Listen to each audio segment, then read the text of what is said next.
చిత్తూరు జిల్లాలో ఎర్రచందనం అక్రమ రవాణా, పోలీసులపై దాడులకు దిగుతున్న స్మగ్లర్లు.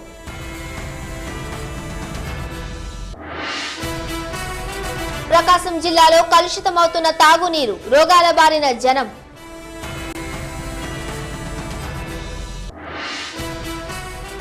బ్లాక్ లో రాహుకేతు పూజా టికెట్ల అమ్మకాలు, ఇద్దరిని పట్టుకున్న ఆలయ సిబ్బంది.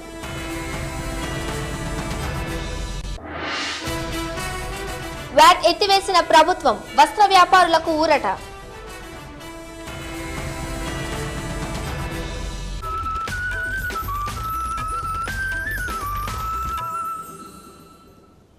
తెలంగాణ జేఏసీ 2 రోజుల సత్యాగ్రహ దీక్ష ఢిల్లీలో జంతర్ మంతర్ దగ్గర ప్రారంభమైంది. హైదరాబాద్ నుంచి ప్రత్యేక రైల్లో వెళ్లిన వాళ్లు జంతర్ మంతర్ దగ్గర దీక్షలో కూర్చున్నారు. వారికి ఇతర మార్గాలలో వచ్చిన వాళ్లు, ఢిల్లీలోని తెలంగాణ వాదులు కూడా జత కలిశారు. వేల సంఖ్యలో తరలి వచ్చిన నేతలు, కార్యకర్తలు సత్యాగ్రహ దీక్షలో పాల్గొంటున్నారు. మంచిర్యాల జిల్లా జేఏసీ చైర్మన్ గారిని వేదికపై రావాల్సిందిగా కోరుతున్నాం. నిజామాబాద్ జిల్లా జేఏసీ చైర్మన్ నుంచి గోపాల్ శర్మ గారిని వేదికపై రావాల్సిందిగా కోరుతున్నాం. జై తెలంగాణ, జై తెలంగాణ, జోహార్ అమరవీరులకు, జోహార్ జోహార్, జోహార్ అమరవీరులకు, జోహార్ జోహార్. అమరవీరుల ఆశయాల్ని, అమరవీరుల ఆశయాల్ని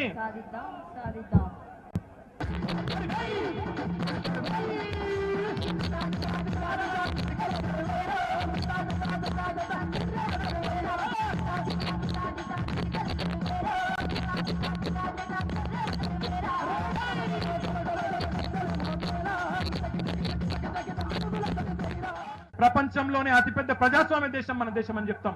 this is the world's largest democracy. In the world's largest democracy, if the word given on the floor of the house on the 10th of December 2009 is not honored by the union government, what respect will India have in the world community? The world over, people are now looking towards India to see if the democratic aspirations of the people of Telangana will be fulfilled, will be respected, or will be denied. Congress ప్రభుత్వం గనక, UPA ప్రభుత్వం గనక ప్రజలకు ఇచ్చిన మాట నిలబెట్టుకోకపోతే ఈసారి కాదు, రాహుల్ గాంధీ ఈ జన్మలో ప్రధానమంత్రి కాదనే విషయాన్ని కూడా సోనియా గాంధీ కూడా అర్థం చేసుకోవాలి. ఖచ్చితంగా తెలంగాణ ప్రజలకు, 1000 మంది ఇవాళ గర్భశోకానికి గురైన తల్లులకు, మరి తల్లడిల్లుతున్న తెలంగాణ బిడ్డలకు ధైర్యాన్ని ఇచ్చే విధంగా, ఇచ్చిన మాట నిలబెట్టుకునే విధంగా, చేసిన తప్పులు కడుక్కునే విధంగా, ప్రాయశ్చిత్తం చేసుకునే విధంగా ముందుకు రావాలని డిమాండ్ చేస్తా ఉన్నాం. వాళ్ళు అడుగునా మోసం చేస్తున్నారు. కాంగ్రెస్ పార్టీ విశ్వాసఘాతకానికి పాల్పడుతుంది. కాంగ్రెస్ పార్టీ మోసం చేస్తున్నది. కాబట్టి తెలంగాణ రాష్ట్రానికి ప్రథమ విలన్ ఎవరయ్యా అంటే కాంగ్రెస్ పార్టీ, సోనియా గాంధీ అని నేను మీకు సభాముఖంగా, హృదయపూర్వకంగా మనవి చేస్తా ఉన్నాను. కానీ ఈ అవకాశం ఉంది. ఈ పార్లమెంట్లోనైనా మీరు బిల్లు పెట్టండి, పార్లమెంట్లో బిల్లు పెట్టండి. పార్లమెంట్లో బిల్లు పెడితే మేము ఎన్డీఏగా తప్పకుండా ఉన్నటువంటి ఒక పార్లమెంట్ సభ్యులు ఏ రకమైనటువంటి బేషరతుగా మేము సమర్థిస్తామని చెప్తున్నాం. కానీ ఒకవేళ ఇవ్వకపోతే ఎప్పుడు ఎన్నికలు వచ్చినా తెలంగాణలో కాదు, ఆంధ్రప్రదేశ్ లో కాంగ్రెస్ పార్టీ భూస్థాపితం చేయబడుతుందని నేను మీకు సభాముఖంగా తప్పకుండా, వాళ్ళ యొక్క మొసటి రాత ప్రజల చేతుల్లో ఉన్నది. ఈ విషయాన్ని కాంగ్రెస్ పార్టీ ఎమ్మెల్యేలు, కాంగ్రెస్ పార్టీ యొక్క మంత్రులు, కాంగ్రెస్ పార్టీ యొక్క ఎంపీలు గమనించుకోవాల్సిన అవసరం ఉంది.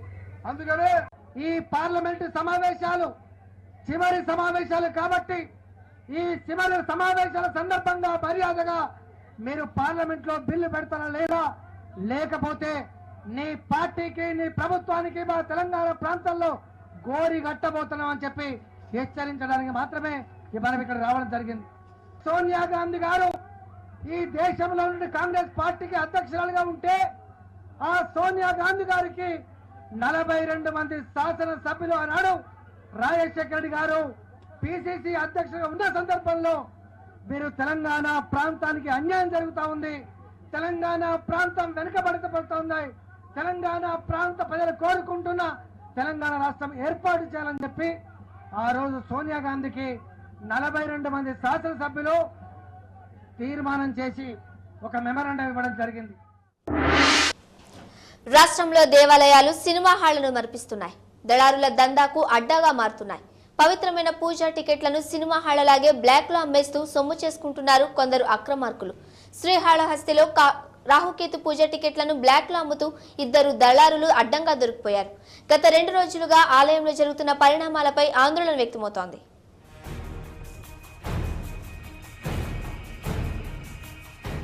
శ్రీకాళహస్తి ఆలయం దళారులకు అడ్డాగా మారింది.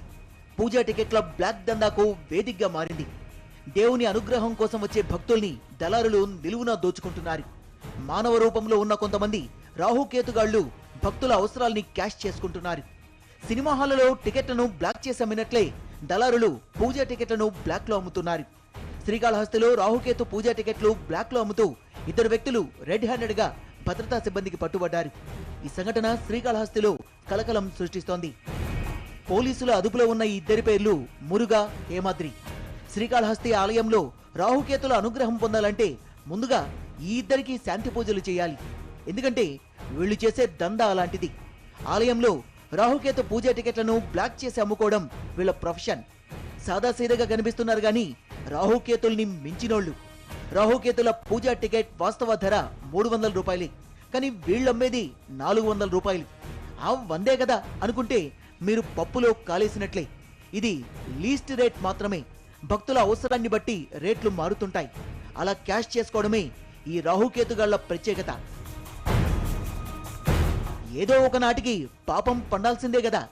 ఇన్నాళ్ళు రాహుకేతు పూజా టికెట్లను బ్లాక్ చేస్తూ సొమ్ము చేసుకున్న మురుగా, హేమాద్రిల పాపం కూడా పండింది. రాహుకేతుల దుష్ట ప్రభావమో లేక జాతక చక్రం ప్రభావమో మొత్తానికి వీళ్ల జాతకం బట్టబయలైంది. ఆలయంలో పూజా టికెట్లు అమ్ముతూ రెడ్ హ్యాండెడ్ గా దొరికిపోయారు.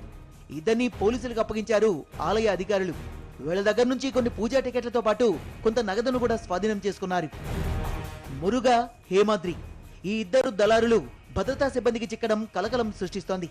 వీరిద్దరి అరెస్టుతో గత కొంతకాలంగా ఆలయంలో టికెట్ల బ్లాక్ దందా నడుస్తోందని వస్తున్న ఆరోపణలకు మరింత బలం చేకూరింది. మరోవైపు ఆలయ పరిసరాల్లో అనుమానాస్పదంగా తిరుగుతున్నారని ఆదివారం 3 వ్యక్తుల్ని అదుపులోకి తీసుకున్నారు ఆలయ భద్రతా సిబ్బంది. ముజఫర్, ముస్తఫా, కృష్ణ అనే ఈ 3 నుంచి మద్యం బాటిల్స్ ను స్వాధీనం చేసుకున్నారు.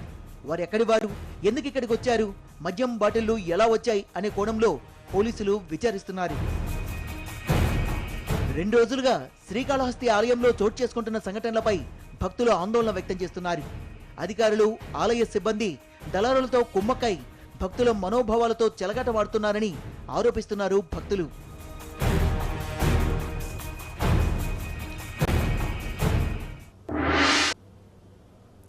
ఎర్రచందనం స్మగ్లర్లు బరితెగించారు.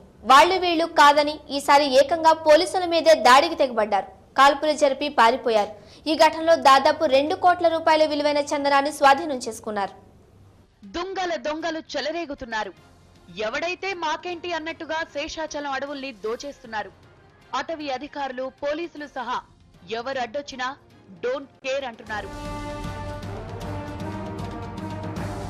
తాజాగా గాజుల మండ్యం మండలంలో స్మగ్లర్ల బరితెగింపు పరాకాష్ఠకు చేరింది. ఇక్కడి నుంచి చెన్నైకి అక్రమంగా ఎర్రచందనాన్ని తరలిస్తున్నారన్న సమాచారంతో నిఘా పెట్టారు పోలీసులు. అనుమానాస్పదంగా ఉన్న ఓ లారీ నాపి తనిఖీ చేయబోయేంతలోనే కాల్పులకు తెగబడ్డారు స్మగ్లర్లు. పోలీసుల మీద కాల్పులు జరుపుతూనే లారీలోంచి కిందకు దూకారు. దాడి జరుగుతుందని అనుకున్నా కాల్పులను ఊహించని పోలీసులు కంగు తిన్నారు. ఆయన వెంటనే తేరుకున్న గాజుల మండ్యం ఎస్ఐ గాల్లోకి కాల్పులు జరపడంతో పారిపోయారు స్మగ్లర్లు. లారీని సీజ్ చేసి దాదాపు 2 కోట్ల విలువైన ఎర్రచందనాన్ని స్వాధీనం చేసుకున్నారు. నేరం రవాణా శాఖ అధికారులది, కానీ శిక్ష మాత్రం వాహనదారులకి. ఇది సాక్షాత్తు రాష్ట్ర రవాణా శాఖ మంత్రి బొత్స సొంత జిల్లాలో పరిస్థితి. రవాణా శాఖ బకాయి పడడంతో పోస్టల్ శాఖ తన సేవలు నిలిపివేసింది. దీంతో సీ-బుక్ లైసెన్సులు అందక తీవ్ర అవస్థలు పడుతున్నారు వాహనదారులు. అటు లైసెన్స్ లేకపోవడంతో ముక్కుపిండి చలనా వసూలు చేస్తున్నారు పోలీసులు. దీంతో చెయ్యని తప్పుకు శిక్ష అనుభవిస్తూ దిక్కుతోచని స్థితిలో పడ్డారు వాహనదారులు. రాష్ట్ర రవాణా శాఖ మంత్రి బొత్స సత్యనారాయణ సొంత జిల్లా విజయనగరంలో ఆర్టీఏ అధికారుల నిర్వాకం వాహనదారుల పాలిట శాపంగా మారింది.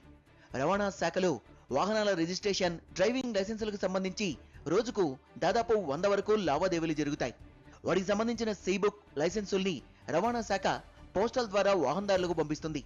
ఇందుకుగాను రవాణా శాఖ తగిన రుసుమును పోస్టల్ శాఖకు చెల్లిస్తుంది. అయితే గత ఏడాది డిసెంబర్ నుంచి రవాణా శాఖ బకాయి పడ్డంతో పోస్టల్ శాఖ తన సేవలు నిలిపివేసింది. దీంతో లైసెన్స్, రిజిస్ట్రేషన్ కు సంబంధిత డాక్యుమెంట్స్ రాక తీవ్ర అవస్థలు పడుతున్నారు వాహనదారులు. మరోవైపు పోలీసుల తనిఖీల్లో చేయని నేరానికి శిక్షగా అపరాధ రుసుమును చెల్లిస్తున్నారు. అయితే ఆర్టీఏ అధికారులు మాత్రం బడ్జెట్ రిలీజ్ అయిన వెంటనే పోస్టల్ శాఖకు బకాయి చెల్లిస్తామని చెప్తున్నారు. అంతవరకు ఈ ఇబ్బంది తప్పదంటున్నారు. బడ్జెట్ ఒక 2-3 డేస్లో రిలీజ్ అవుతుంది. రిలీజ్ అయిన వెంటనే మేము పోస్టల్ డిపార్ట్మెంట్ వాళ్ళ బకాయిలు చెల్లించి సర్వీసెస్, స్పీడ్ పోస్ట్ సర్వీసెస్ని మళ్ళీ వాళ్ళని పునరుద్ధరించమని రిక్వెస్ట్ చేస్తాం. ఇమీడియట్గా అందరికీ కూడా డిస్పాచ్ చేసి కార్డులన్నీ తొందరగా అందేలా చర్యలు తీసుకుంటాం. మరోవైపు చెల్లించాల్సిన బకాయిల్ని చెల్లిస్తే గాని తమ సర్వీసుల్ని పునరుద్ధరించలేమంటున్నారు పోస్టల్ అధికారులు. బకాయి ఎక్కువ కావడంతో తప్పనిసరి సర్వీసులు నిలిపివేశామంటున్నారు. ముందు ఒక నెలలో 2 ఫార్ట్నైట్లు ఉంటాయి. ఫస్ట్ ఫార్ట్నైట్ అయిన తర్వాత బిల్ ఇష్యూ చేస్తారు పోస్ట్ మాస్టర్. ఆ సెకండ్ ఫార్ట్నైట్ లోపల ఇది క్లియర్ చేయాలి అమౌంట్, లేకపోతే సర్వీస్ ఆపాలన్నమాట. మార్చి వచ్చేసరికి బడ్జెట్ క్లియర్ అవ్వాలి కాబట్టి మరి ఉన్న ప్రెజర్ వల్ల మేము ఆపాల్సిన పరిస్థితి ఏర్పడింది. ఇది మేము హైయర్ ఆఫీసర్ నోటి దృష్టి కూడా తీసుకెళ్ళాం. పోలీసులు మాత్రం తనిఖీలు నిర్వహించినప్పుడు సంబంధిత పత్రాలు తప్పనిసరిగా ఉండాలంటున్నారు. లేని పక్షంలో అపరాధ రుసుము చెల్లించక తప్పదంటున్నారు. ఈ ఆర్టీఓ ఆఫీస్ నుంచి వచ్చినటువంటి రికార్డులు మేము ఏ విధంగా పరిగణలోకి తీసుకుంటామంటే, ఆర్టీఓ గారు ఏ రోజైతే సైన్ చేశారో ఆ కన్సర్న్ డాక్యుమెంట్ మీద, అంటే సి బుక్ అయితే సి బుక్, లైసెన్స్ అయితే లైసెన్సు, ఆ రోజు నుంచి అది ఫోర్స్లోకి వచ్చినట్టే లెక్క. రిజిస్ట్రేషన్ అయిన తర్వాత కానీ లేదంటే లైసెన్స్ అయిన తర్వాత ఒక ట్రాన్స్పోర్ట్ డిపార్ట్మెంట్ నెంబర్తో ఒక చలానా రిసీట్ ఉంటుంది, అది కానీ చూపించినట్టయితే మేము విడిచిపెట్టేస్తాం. ఉన్నతాధికారులు వెంటనే స్పందించి సి బుక్, లైసెన్సులు అందే విధంగా చర్యలు తీసుకోవాలని లోక్సత్తా పార్టీ నేతలు రవాణా శాఖ అధికారులకు వినతి పత్రాన్ని అందజేశారు. జిల్లా అంటే రవాణా మంత్రి గారి జిల్లా, పిసిసి అధ్యక్షుల జిల్లా. ఈ జిల్లాలో పరిస్థితి ఎలా ఉంటే రాష్ట్రంలో ఏ రకమైన పరిస్థితులు ఉన్నాయో ఒకసారి ప్రజలంతా అర్థం చేసుకోవాలి. ఇటువంటి పరిణామాల వల్ల వినియోగదారులు తీవ్ర ఇబ్బందులు పడుతున్నా. దయచేసి ప్రభుత్వం తక్షణమే ఏ పద్దు కింద మంజూరు చేస్తుందో తక్షణమే లక్షలాది రూపాయలు మంజూరు చేసి పోస్టల్ డిపార్ట్మెంట్కి అందించేటట్టయితేనే న్యాయం జరుగుతుందని లోక్సత్తా పార్టీ నుంచి మేము కోరుతున్నాం. ఇది విజయనగరం జిల్లా రవాణా శాఖ అధికారుల నిర్వాకం. తప్పు రవాణా శాఖదైతే చేయని నేరానికి శిక్ష అనుభవిస్తున్నారు వాహనదారులు. ఇప్పటికైనా రవాణా శాఖ వెంటనే స్పందించి పోస్టల్ శాఖ బకాయి చెల్లించి సి బుక్, లైసెన్సులు సకాలంలో అందేలా చూడాలని కోరుతున్నారు బాధితులు. నిబంధనలకు విరుద్ధంగా తిరుగుతున్న ప్రైవేటు ట్రావెల్స్ బస్సులపై ఆర్టీ అధికారులు దాడులు చేశారు. హైదరాబాద్ ఎల్బీ నగర్లో అధికారులు తనిఖీలు చేపట్టారు. జిల్లాల నుంచి హైదరాబాద్ వస్తున్న బస్సులను ఆపి డాక్యుమెంట్లను పరిశీలించారు. 10 బస్సులకు సంబంధించి కేసులు నమోదు చేశారు. మలక్పేట ఆర్టీ అధికారుల ఆధ్వర్యంలో ఈ రోజు దాడులు నిర్వహించారు. కేసు నమోదు చేసుకున్న అధికారులు ఒక్కొక్క బస్సుకు 3,000 రూపాయల చొప్పున చలానాలు రాశారు.